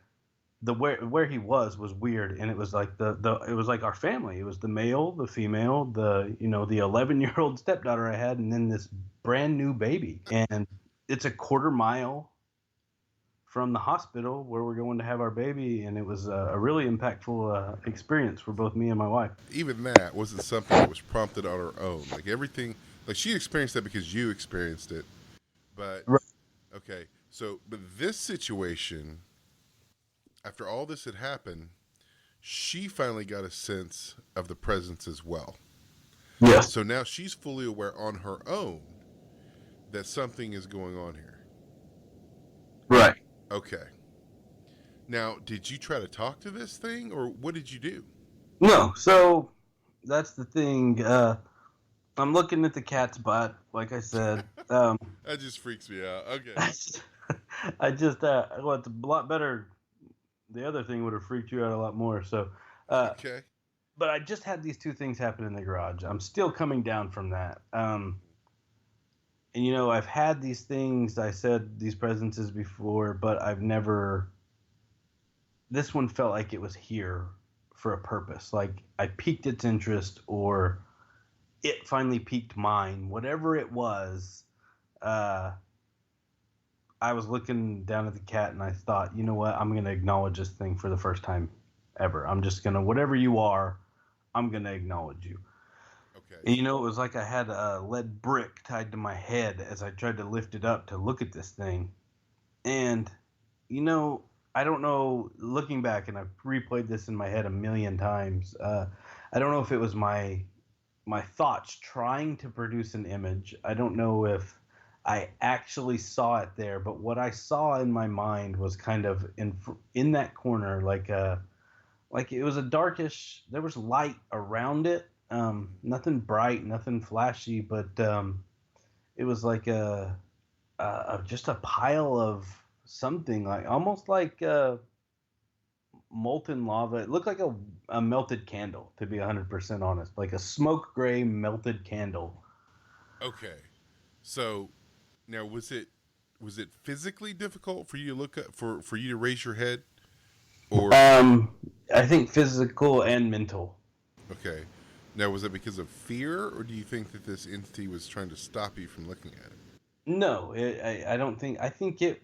I wouldn't say it wanted me to. I think it just didn't give a damn. Honestly, Okay. uh, I don't think it thought one way or the other. But So regardless of what the entity was doing, you had to make a mental effort to raise your head yes, to look in this thing's direction. yes, And now I see. Okay, so as you tell me this, right, I kind of get the sense that you're trying to qualify it a little bit, which is okay. But do you think that what you saw was a production of your own mind, or do you think that you were actually seeing this thing for real? you know, that's the question I ask myself every time I think of this. One part of me now, understanding a little more about what happened to me, feels like I was trying to make sense of something that was going on in my head, but there was definitely something there. It's just not something that I could see in the 3D world. Okay, but what you just described to me, this melted candle, Yeah. That's how you perceived this That's object. how I perceived it. Yes. Okay. And um, would you say that regardless of how you saw it, like your eyes were open and you actually saw this? Yes, because I was deadlocked staring in that corner. So I'm going to paint a picture for you that went on for about 5-6 minutes. The cat deadlocked staring in the corner, me sitting in my chair across the room staring in the corner, and my wife Nikki staring at me. Okay, And we didn't move. so We just sat there just like that she was staring. Okay, for about five so minutes. she was staring at you. Right, and You I were had no idea it was 5-6 minutes, but I found out from her after the fact. now obviously I can figure out why you were staring at. I mean, first you're staring at the cat, and you raise your head, and you have this perception of this image that you're seeing with your eyes. Yes. So obviously, that's the reason for you to stare at it. Right. Now, your wife, was she just in shock, just staring So at you? it's my wife. She's pretty heady. We fit in. We're like two puzzle pieces. She functions as like the other half of me. So That's awesome. when I asked her about it, I'm like, why? Why did she was like, I was like, was it just fear? She's like, first off, I was petrified. Yes. Secondly, I look to you to make the first move. And I'm just going to watch you until you make that move. And when you do, I'm going to move with you, which is the way I've always talked to. I was so proud of her when she said that because she was honestly waiting for me to react so she could react. So, okay. So you got a leader of the pack situation going on. Right. I Okay. guess so. Well, you know what? Hey, honestly, that's how these things work. You know, most people in a crisis situation look to see whatever the leader is going to do or whoever they think the leader is going to do. If they don't have a leader, then everybody's screwed. Right. So that, I think, honestly, is completely normal. We just, needed some context for it. So, Right. okay, so you're staring at this thing, your wife's staring at you, and you made a conscious decision to what? To try to talk to this No. entity, or So acknowledge it to is what I was acknowledge it? saying. Okay. So by that, I'm just gonna look at you. You're gonna know that I know finally that you're here. I don't think that I was ever hiding from you. I'm sure you knew I was here, but I can see you, and I'm gonna let you know right now that I can see you. Is basically if I had to go back and think, because at the moment I wasn't thinking anything, I don't think. But if I had to go back and think back, that's about why I looked up at it, and I wanted to find its eyes. That was my main goal, Okay. was to look this thing in the eyes and finally say, "Hey, I see you. What do you want?" Basically. Now, did it have any kind of Yeah. discernible shape, or No. So it had a misshapen. It did. I want to say it didn't even have any limbs. And like I said, I've replayed this a million times. I don't know. Who knows? Maybe I was trying to make sense of hell, my pineal gland decalcifying and cracking open. Who knows? um, and maybe that was my mind's way of dealing with it. But no, with my wife feeling it, she always brings me back to there was something in the room. Um, I want to go away from that belief just because, like I said, I'm a conservative, logical, sound-minded person, and for something to be standing in my living room is weird. Uh, sure? but yeah, I'm like, I'm gonna meet this thing in the eyes, and when I did is like kind of when it was like looking down or something, and it looked at me, and when I made eye contact with it, I was completely transported out of what I can only call all space and all time. Okay, okay, hold on. David, what are you doing to me? Okay, so you were looking for its eyes, Yes. but it didn't have any eyes. And now, did you make contact where you think the eyes should have been, or what was the catalyst? So I did see eyes, and I use that loosely. See, I say that, but again, it goes back to that I had the feeling, or maybe I manifested it in my own mind. But that's just detailing word for word in terms that people would want to listen to or could understand that have never experienced something like this. Is that yeah, that's what happened. There was this melted candle that was shady, smoke gray, and it had kind of yellowish eyes that it finally lifted and looked into my eyes. You said the eyes were yellow? No, not yellow. Okay, I guess that could mean a lot of things for a lot of people.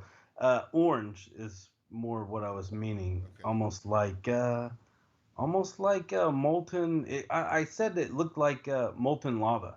It looked like a flowing thing of molten lava that was just kind of moving around, and its eyes were almost like cut into that molten lava.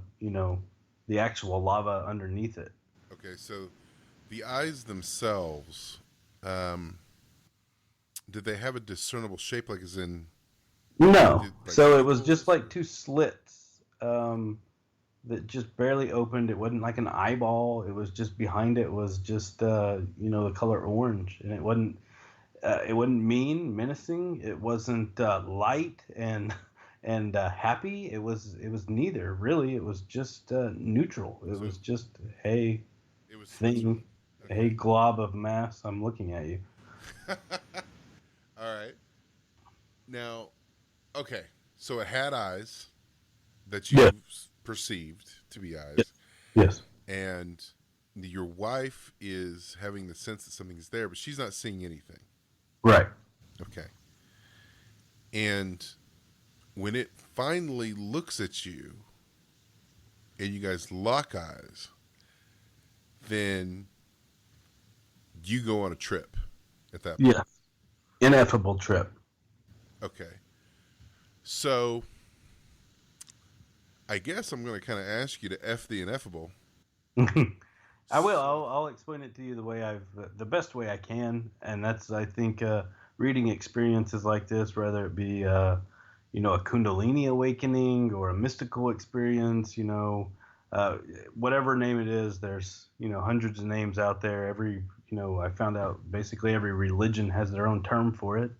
okay. Um, whatever you want to call it, that's what I experienced immediately following that. Okay. So, all right, describe it for me. Did you have a sense of your own body Yes, or so there was no body. There was nothing. It was I was a little, I mean, I can't even describe what I was. I was just seeing as if I was seeing from my own eyes, but I had no body.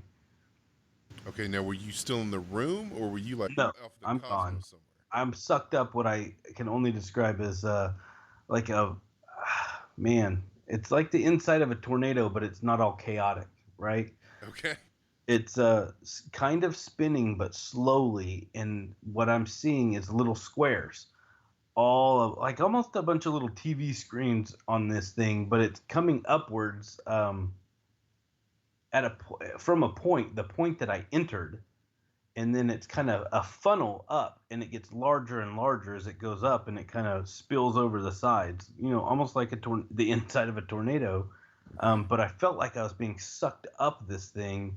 So I wasn't coming up the middle. I was kind of traveling with the moving television screens, as I described them, Hmm. up the side of this thing, just being sucked up it, basically. Okay. So it looked like a funnel, but you weren't in the funnel.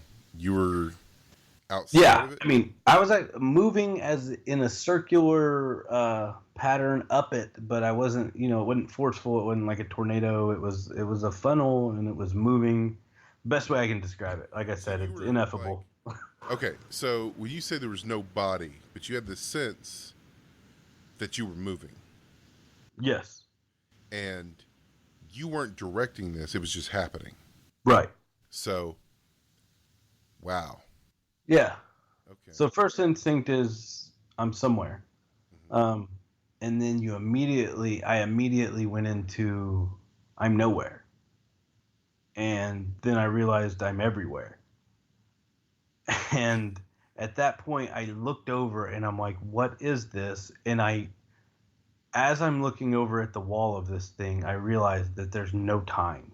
There is there's no such thing. I don't even feel it. I don't feel the constraints of our, what we are grown up believing in this linear time frame. It's gone. It's almost like, you know, uh, man, I don't even know how to describe it. It's like I'm a turtle and time is my shell, and it's as if that shell has been removed for me. So that's kind of what it felt like. And then I realized that I knew stuff too. Like I know what all this stuff is. Like, and as I'm thinking that, like I'm being filled like with this warm feeling of, and I will say it's very light where I am. Like that funnel is almost transparent. It's a bright, like a bluish hue, but it's all light. And I'm moving up this light, and I look over, and these squares, they're not TVs, they're actual times. Like, and there's people in them doing things. As an example, I saw ancient Egypt in it, and I saw somebody from a long time ago, what I can only think is an Egyptian because it's during the time frame, Okay. standing there holding something above his head, and I don't know what it is. And then I saw another next to it was a large city that was unlike anything I've ever seen. It was either a future city or a alternate city. I don't know what it was, but um, I was just as I was being blown away by that, I was also being blown away by the fact that I knew what it was. I knew where it was. I knew when it was, and I just I couldn't put words to it. I couldn't explain it. It was like I knew what it was, but I didn't know when it was. I didn't know how it was. But I was more taken aback by the fact that there's no time, Okay. and I'm familiar with all this stuff. So everything just bursting at once. But So there is did I you? saw grass, I saw plants growing, and then I felt just this ultimate feeling of just bliss, euphoria. Um, Okay. So hold on. Okay. Okay. Were you experiencing history as like a third person? that's what I want to say. And then for the longest time, I thought that was it. And I delved into history for months and months after this, and still do it to this day now because of this. But I do feel it was partially history. I do feel as if some of it was maybe even forgotten history, stuff that we don't know about. The familiar part of a city that was as advanced as what we're living in now, Okay. but it felt like it wasn't in the future. It felt like it was older. It felt like it was a lot older than us. Do It was you? here and it was on Earth. What was your awareness of that? Like, do you know? I knew what it was. I was standing on a street. So each one I looked at, I was actually there for just a second. And it Like, was like because I said that, like I said, there's no time constraint. There was nothing stopping me from doing whatever I wanted to. As I reached out and touched each one of these individual squares, I was there for a moment. And not only was I there, but I knew where it was. okay. I knew what it was. I knew everything about it. I knew my surroundings. So, okay. These new experiences, were they prompted by you touching these squares? I reached out. I don't know if it had anything to do with me touching it. I just know that I was reaching out trying to touch it, and I was experiencing this at the same time. But then again, I was reaching out with nothing, basically. So, You in your mind right now, you have arms, so right. you reach out, you do things. I felt like I was reaching out, but I didn't see my hand, Okay. so So you had the mental sensation that you were reaching out, but you didn't yeah, have the physical appendages. yeah, because I think it, my limited monkey brain can only think in a certain way, and that's 3D Okay. with a human form. So I was still thinking in that way, but as I got about halfway up is when everything just kind of cracked open for me, and there was no limitations to anything. And So, I mean, that's when it became blissful and more than euphoric and blissful, there was a connectedness. I was connected to every living thing on the planet all at once. We were all one. Everything that across the whole universe was one, basically, is the feeling I got. it's kind of like I listened to you explain this. And I can imagine that as you're describing this, you're kind of hampered by trying to use words to try to describe something that words can't really describe.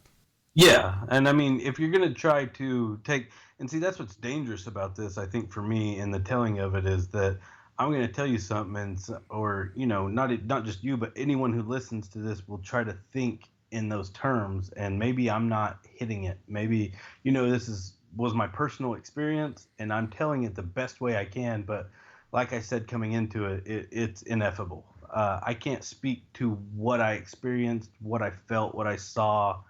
I can just tell you it was beautiful and it was life impacting. It changed me, forever altered me. Okay, so we'll go into those changes. Okay. Yeah. Um, okay, so these tiles, I want to go back to these tiles for a second because it seems like were they flat? Like did they were they like TV screens? Was there Yeah. anything? So, no, they were kind of bending with the wall of this thing, right? Imagine we don't know what a black hole looks like, right? But No, everyone does like a 3D drawing of it. sure. And imagine that, like it's looping out on itself. That's almost what it felt like, except for there was a pinpoint at the bottom that I entered through, and I was working my way up this vortex towards the top that was spilling over, but still looping back into the whole thing and making it one, basically. So was there a sense that you were controlling your ascent, or were you just like floating upwards? I was just floating upwards. As I got more to the top, I feel like I had more control and I could actually do things differently, control it, manipulate it, Okay. but not, the way you would think you could. It was just by thinking and then it was happening. Was there any way for you to interact with them other than just kind of? Yeah, so each one that I hit, I was, like I said, I was immediately in it, almost like what had happened to me in the garage with my own items, you Okay. know, transported to that time, but it was just for, I'd say a flash of a second, but again, there was no time to it. It wasn't. I felt like I was there. I couldn't even put a time on it, but I felt like I was there a long time, to Okay. be honest. There is the phrase, right, that time is relative, which is true, you Right. know, because, I mean, as a matter of fact, time flows differently. Like if you're on the surface of the earth and you're in the Earth's outer atmosphere, there actually is a difference in Right. time. It's actually difference, the farther out you go into space. But okay, so no, so yeah, so time is actually relative. So, I mean, it's possible. I guess. Do you feel like it's possible that you could have experienced hours in the span of seconds? Not even hours. Just what I can judge it by is how much knowledge I gained through it and what I saw Okay. and how much time that would have taken. And it seems like, I wish it would have lasted longer, honestly. But if I had to put a number on it, I'd say I felt like I was there for a good 30 minutes, long enough to get, kind of So a handle on it were these in our modern time. were these modern cities, or in other words, So were there places again, that you would I recognize? I see things and then I also feel things. Hmm. And the modern cities that I saw were old. They were before us, but they were here. Okay. And so, So yeah, what? I know. Again, ineffable, but it was almost like myself. There was something within myself telling myself, "Did you think you were the first ones to build something Mm. like what you have today?" Now, do you feel was that something that you were thinking, or was that something that was? No, it's everything was a feeling. So I was trying to think, but I had so much information in my head, um, that it was rough. I definitely don't think I was being told anything. Okay. I think I was just being shown, and then I was just trying to perceive it the best I could, and that's the way I feel about it. Now, do you feel like the entity was sort of directing you, or were you the one that was? So when I looked into its eyes, it was gone completely, and then I never even saw it after. Okay. Okay. Hold on. Hold on. All right. We'll get to that. So you go up the funnel of tiles, which apparently unlock a bunch of very interesting experiences for you. Yeah. You reach the top, and you have this feeling of bliss, interconnectedness. I can't remember if you said this or not, but love, joy, all that stuff. Yeah. Is that all part of it? Okay. And did you feel like a sense of connectedness with other people, as well as things like you'd mentioned, the grass and the animals Yeah, and all that stuff? 100%. There wasn't, yeah, so the grass is just the same as me, and it wasn't even other people at the time when I was thinking of it. It was just us. It was I, Okay. meaning every living soul and animal on this planet. We're all one. So when you were experiencing this, I'm assuming that you didn't want to leave. I never, I did by the end because that's not the whole experience. Okay. So there was an abrupt ending to it, to the beauty and the joy, and then a kind of a falling back down too.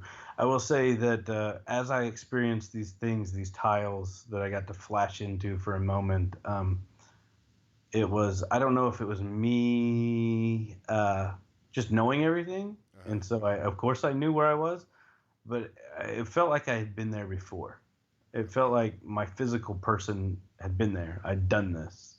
Almost like those deja vu things that I told you.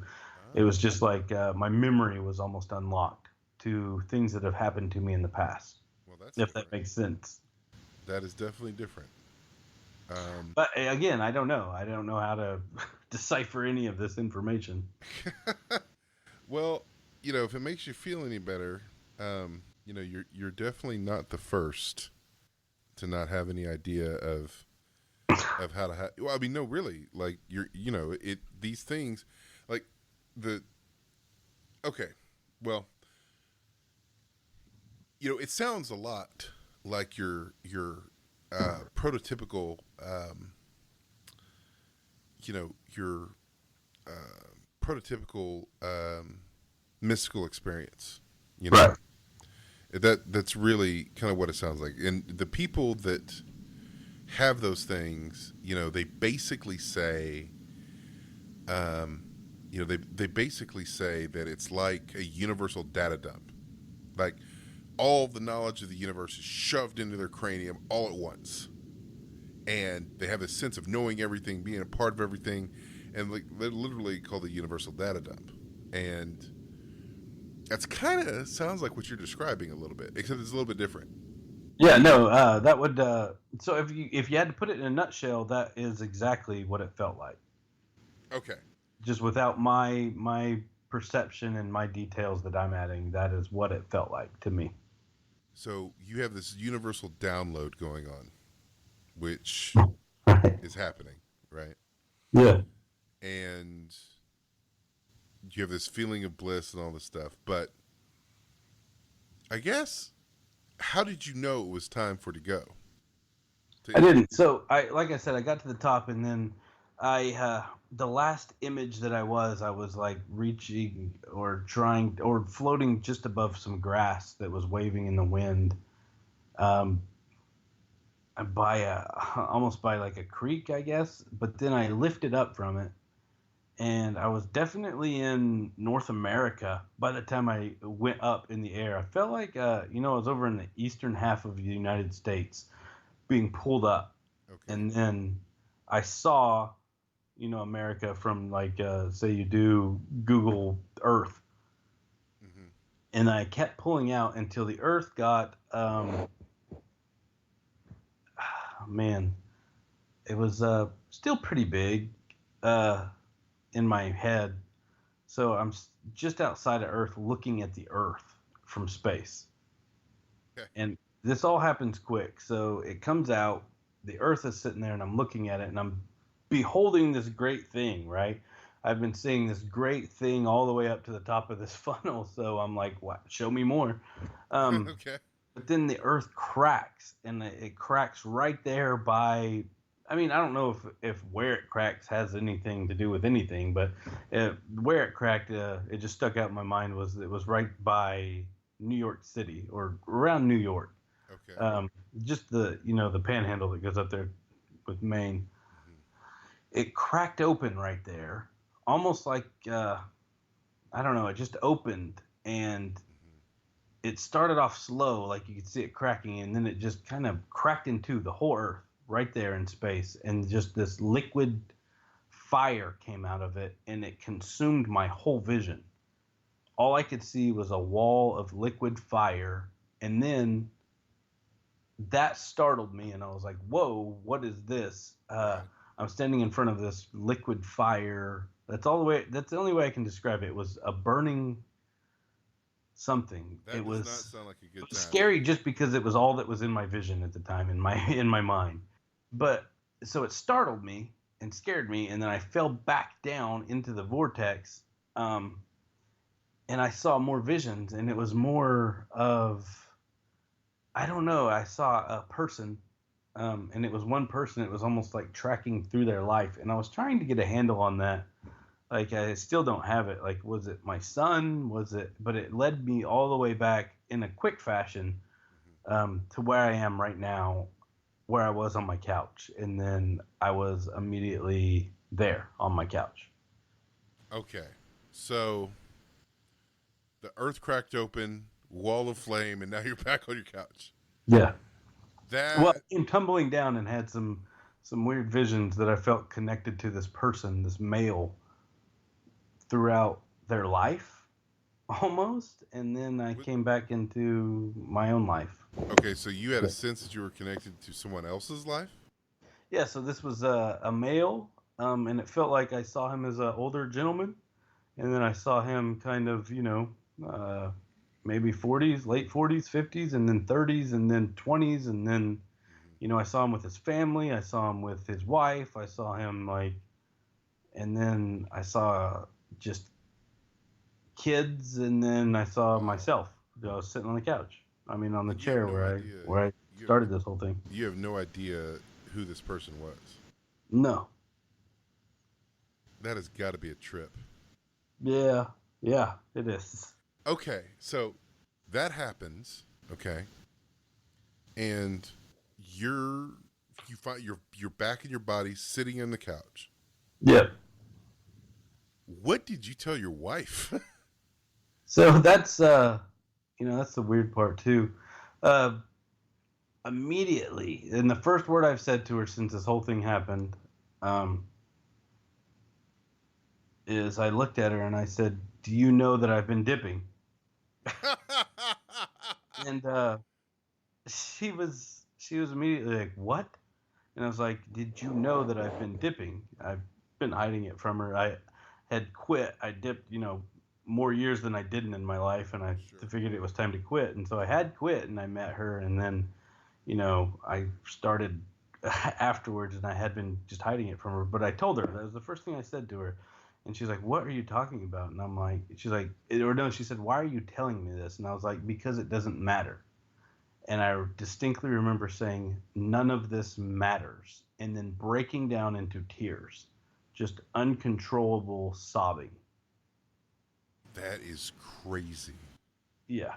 I mean, crazy in a good sense. Like maybe not crazy, like fantastic. Like I didn't think it was very fantastic, but well, yeah, I I get mean, where you're going. yeah, it's like the words to describe. So I guess you started breaking down because you had this sense of connectedness, or was it more of a sense of your place in the whole? It was humbling in the sense that it was, you are the whole.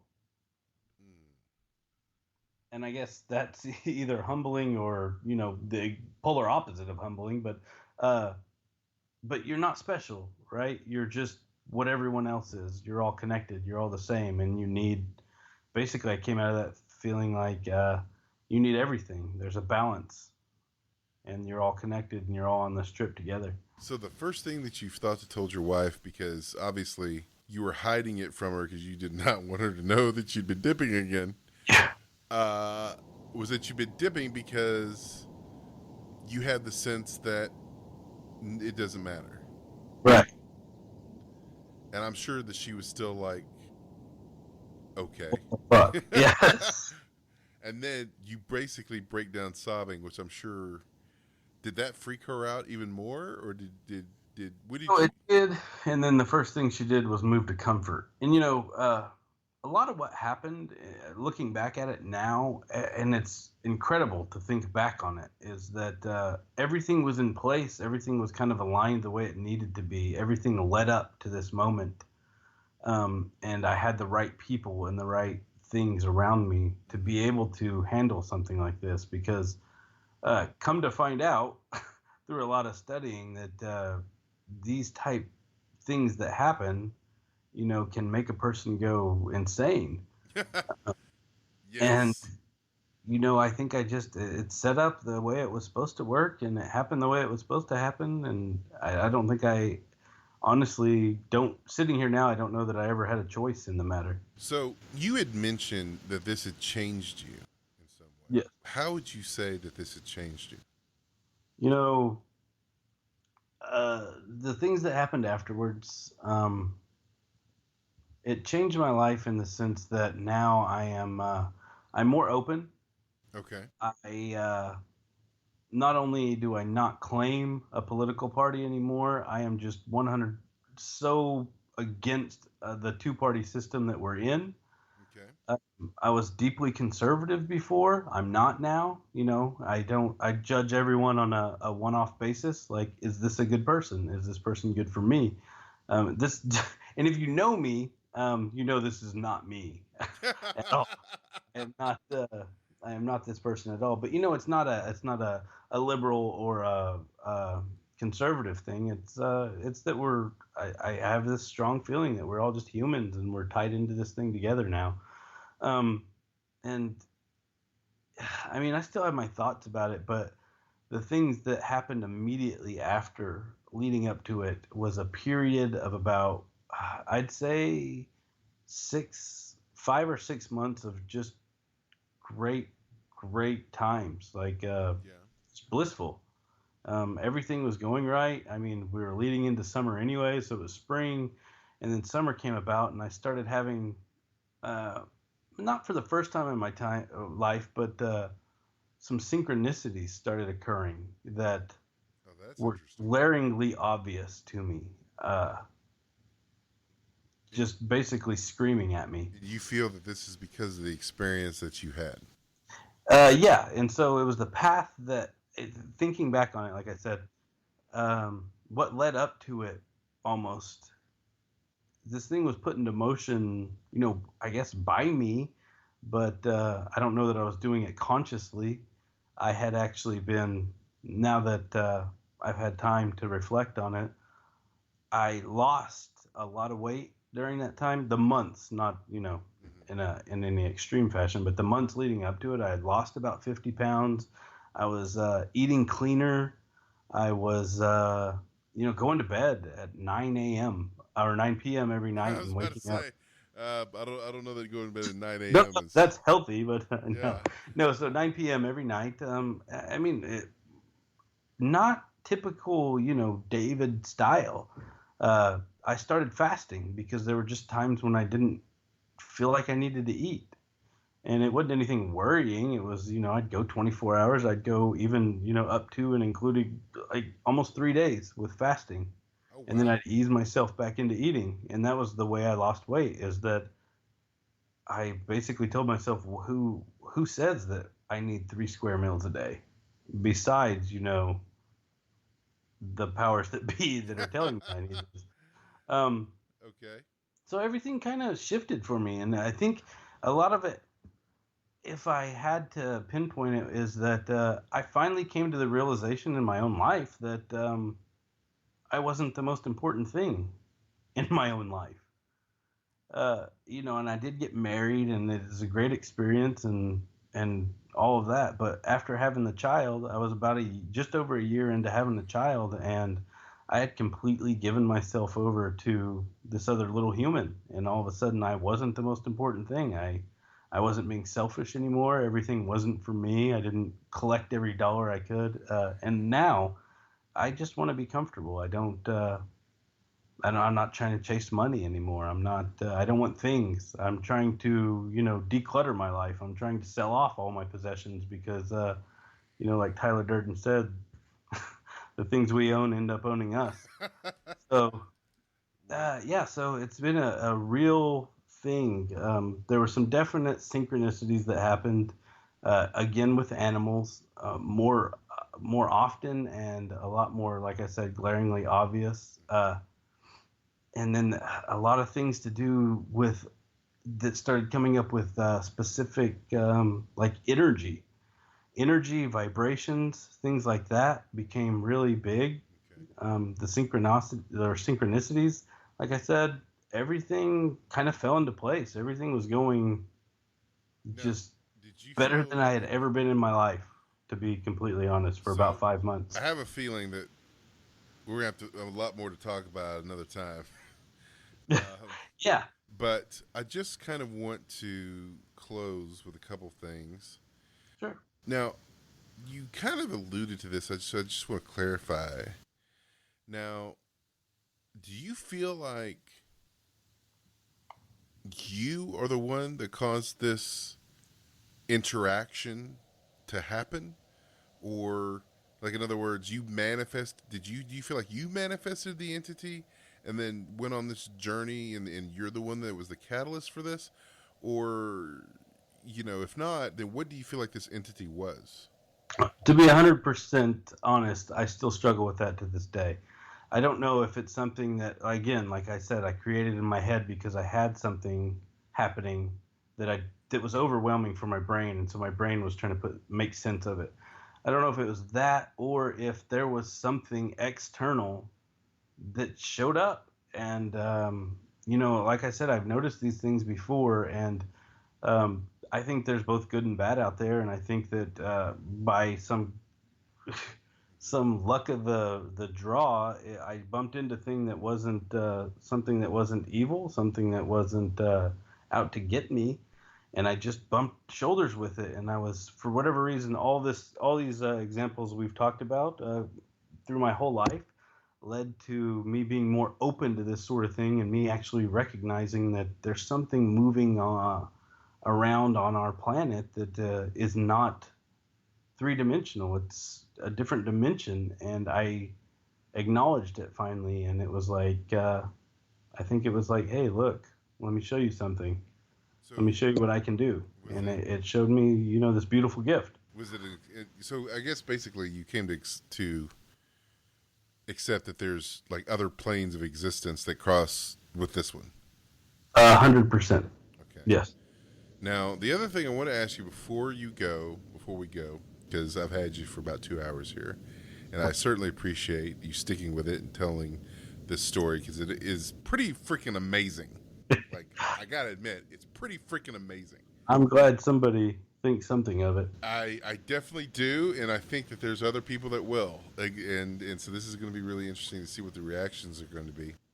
Um, Yeah, that's definitely one of my motivating factors is that I've researched, like I said, and tried to find people telling this story, and there's plenty of people that have stories out there, but they always just say ineffable and they don't try to break it down. And well, I want to know, like, was there an entity involved, or was it just you floating off into into the nether? Well, and that's the thing, and a lot of people have these experiences. They don't know what to make of it, and once they've had this experience, then they're thrust back into their daily life. And if they don't have a reason to, a lot of people will never talk about it. Right. So okay, one thing I want to ask you because what you described, right? I kind of alluded to it before, is sort of like the prototypical mystical experience. But for people to do that, there's usually a lot of preparation and a lot of stuff that happens in advance. So, like for instance, I had a professor of mine when I was at the University of Oklahoma who,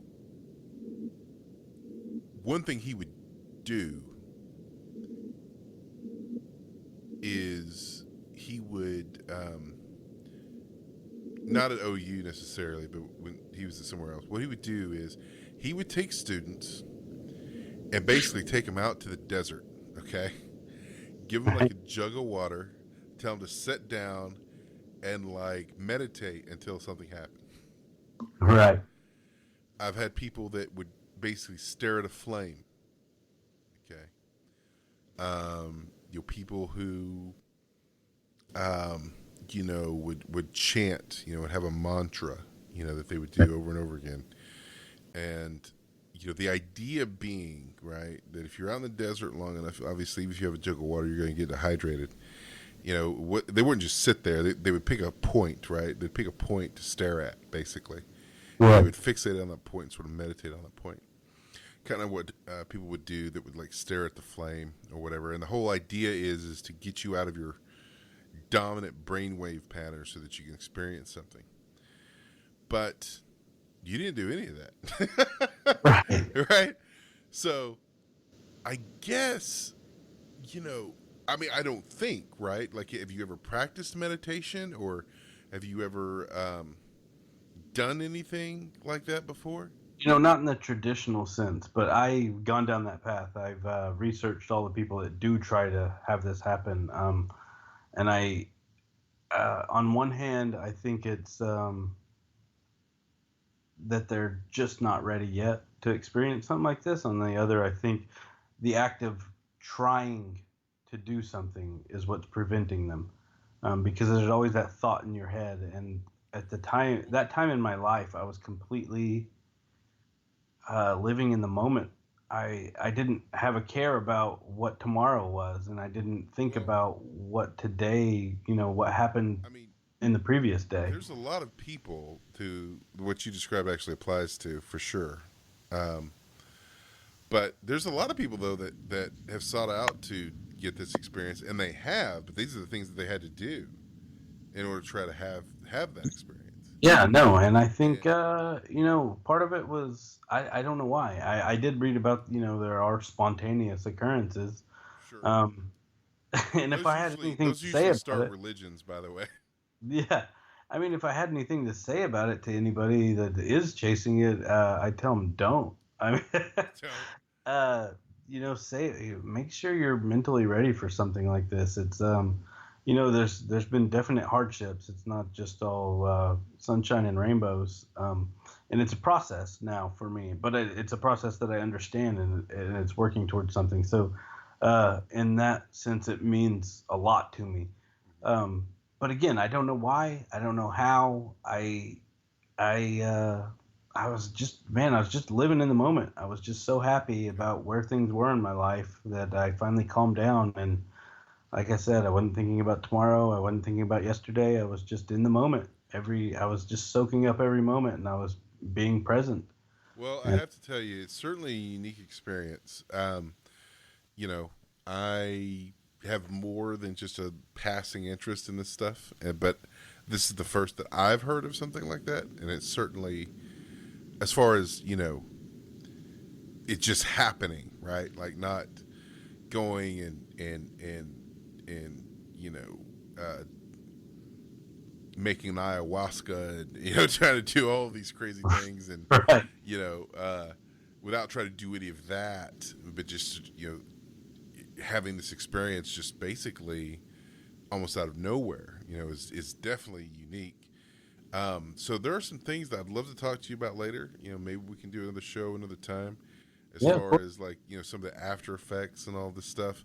But there was certainly a lot to get into, and I felt like we definitely covered a lot of ground tonight. Um, but David, I want to thank you so very much. I really appreciate you sharing all of this stuff with me and tolerating my questions.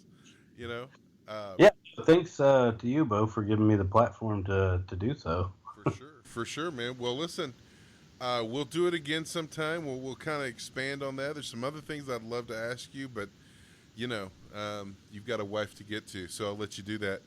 And man, I appreciate it, and you have a good night. You too.